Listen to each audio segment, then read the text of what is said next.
నిన్న ఒక ఇన్సిడెంట్ జరిగింది. నేను మా ఇంటికి వస్తున్నా మమ్మీ దగ్గరికి. సో, మా ఊరికి రాంగా పక్కన ఊర్లో ఒకరు నన్ను లిఫ్ట్ అడిగిండ్రు. సో, నేను మొత్తం స్కార్ఫ్ అండ్ హెల్మెట్ పట్టుకొని ఉన్నా. నన్నెవరు జనరల్‌గా గుర్తుపట్టరు. కానీ ఒక ఆమె నన్ను లిఫ్ట్ అడిగి, "నువ్వు జోష్న వాళ్ళ సిస్టర్‌వి కదా" అని చెప్పి అన్నది. "ఆ! అవును నేనే" అని చెప్పన్నా.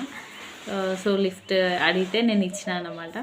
అండ్ నేను అడిగిన, "మీరు నన్ను ఎట్లా గుర్తుపట్టిండ్రు? నేను మొత్తం స్కార్ఫ్ అండ్ హెల్మెట్ పెట్టుకొని ఉన్నా కదా! జనరల్‌గా ఎవరు గుర్తుపట్టారు కదా" అని చెప్పి అడిగిన.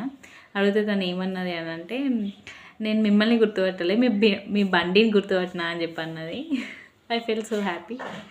అంటే బండి గుర్తుపట్టిండ్రా అని అన్నా. అవునంటే తను అన్నది, "ఈ బండి ఎవరికి లేదు ఈ ఊర్లో, మీ ఒక్కరికే ఉంది, అందుకే నేను గుర్తుపట్టినా" అని చెప్పి అన్నది.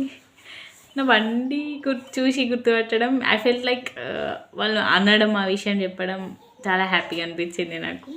ఎందుకంటే నేను కష్టపడి నేను బండి కొనుక్కున్నా, ఆ బండికి ఒక రికగ్నైజేషన్ వచ్చింది అనిపించింది. బై ద వే లాస్ట్లో నా బండి ఫోటో ఇస్తాను నేను మీకు, చూడండి. Bye bye.